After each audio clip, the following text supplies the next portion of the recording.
Stick around to the end to find out how this old guy lost 10 pounds of body fat in 7 weeks.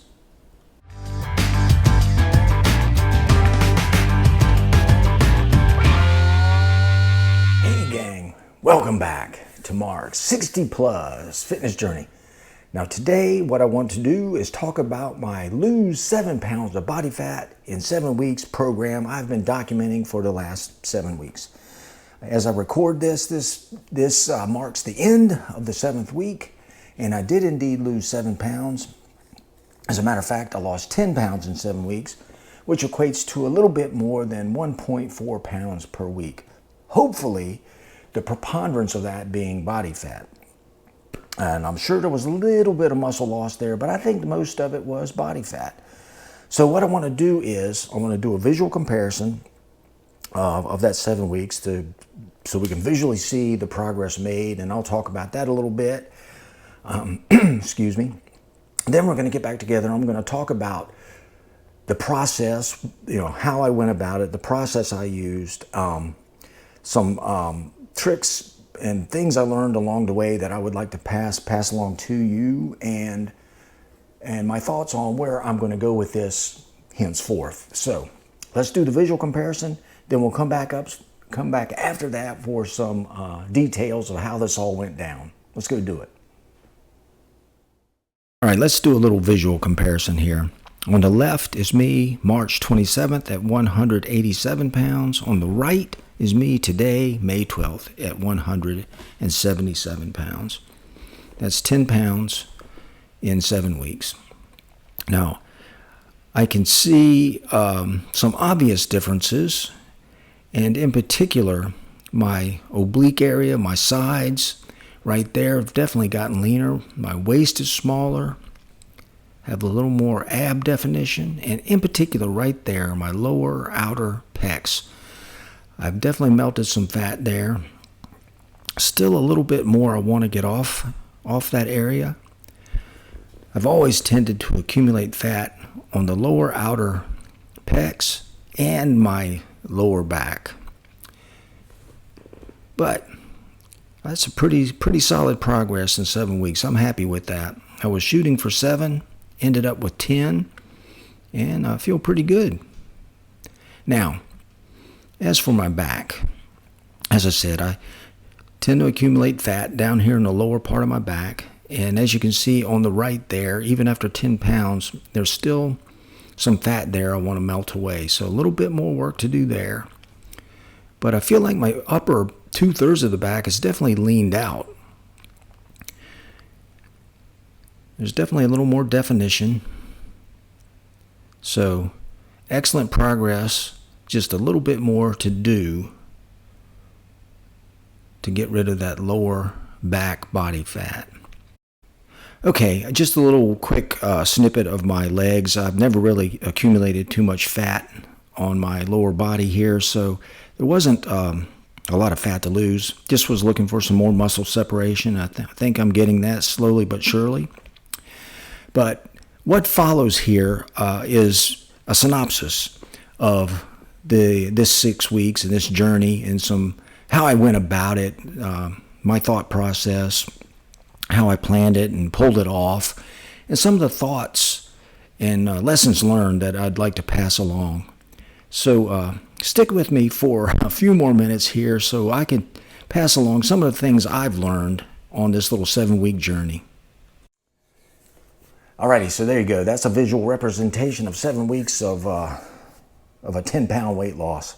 And by and large, I'm happy with that. And we'll talk about that a little bit more in a minute.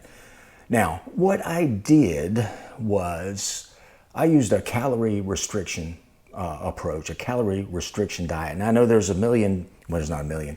There's a few different ways you could go about losing weight.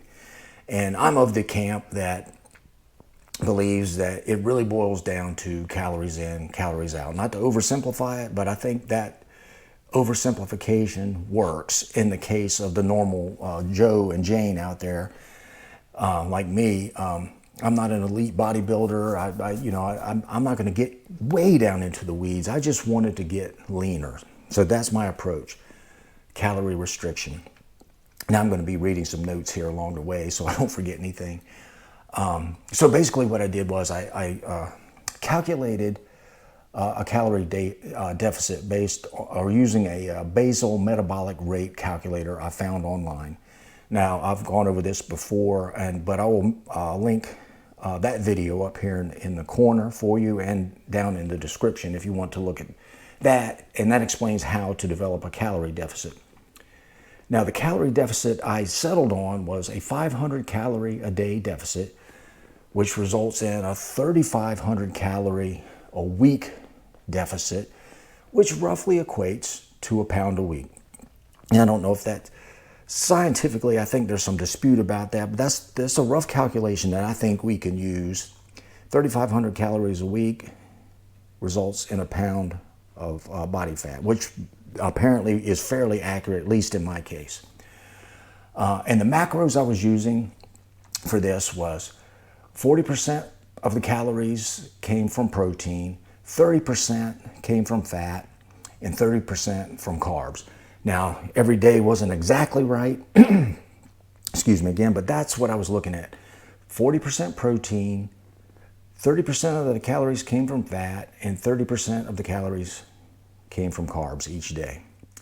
And just a couple of things I want to point out here that I found helped me a lot. This is kind of a behavioral issue, really, eating. The main thing I did was, or one of the main points was, I made eating an event. I made it a primary thing. Each time I had a meal that I planned out my meals. I generally had 5 meals a day, and I had them planned out time-wise. Every time I ate, I made that its sole event. I wasn't on the computer browsing. I wasn't watching television. I wasn't working. I made it a conscious thing. I'd eat slowly, take a bite, put the fork down or spoon, chew, swallow, enjoy it, think about it, and just slowed the whole process down so that I know that I had eaten. Didn't go through it in a haphazard manner and just wolf it down and not even know I had food. I'm going to make it an event, and I remember that I actually ate. And another big point is I tracked and annotated everything I put in my mouth. I documented it every day. I have a big whiteboard here. You've probably seen in my videos. And from morning till I went to bed, I wrote down everything I ate and all the calories. And to a degree, the macros. I kind of knew what I was doing with that. But basically, I was making sure I counted the calories per day. So track the food you put in your mouth. Don't miss anything. Write it down. Plan your meals. Kind of stick to that as much as you can. And again, that goes back to making each meal an event. You know, enjoy it, savor it. Make it a conscious thing. Another thing that I found that worked pretty well, I believe, for me, is I generally tried to have a 12-hour fasting window. Meaning if I stopped eating at 6:30 p.m., I'm not going to eat again until at least 6:30 a.m. in the morning. Some days it went to 14. It wasn't hard. And generally speaking, what I've been doing is in the morning before I eat, and there's a lot of dispute about this, text. There's a lot of dispute about working out fasted. I just think it works, or I just feel good about it. So I'd go out in the morning and walk before I ate my first meal. Always get my walking in, my cardio in prior to that. So a 12-hour at least fasting window, and then a little cardio before I actually broke that fast. Another thing I would caution against is don't get overzealous. If a 500 calorie a day deficit seems extreme and it makes you uncomfortable, cut it down to 200 or a 300 calorie a day deficit, or a 200. I mean, if you lose a pound a week, that's 52 pounds a year, obviously. If you cut that in half to a 250 calorie a day deficit, in my case, it's still 26 pounds lost. So make it comfortable. Do something you will be able to stick to, and it's going to be comfortable enough to do. You know, if you do get overzealous, it's more than likely going to lead to failure. And if you try to lose too much fat too fast, you're probably going to suffer some muscle loss, and you don't want that. You know, your body, when you have a higher percentage of muscle, you're going to burn more calories than you will with a higher percentage of fat. So you want to maintain, and I think this goes without saying, you want to maintain as much muscle as possible. So do it slowly and comfortably. The other thing is straying off the diet. And inevitably, I had a couple of days where I enjoyed some food that was not part of this 500 calorie a day deficit. And there were days where I certainly went over that. For example, we went on a trip, and there was a couple of times there I went well over. But don't let that throw you off. Just hop right back on the plan. You've made progress, and you're going to continue to make progress. Just a little glitch, and those little glitches really were insignificant. Just have to be careful not to let one cheat meal lead to 20. So, you know, a couple of strayings off of the plan are not necessarily going to mean an inevitable failure.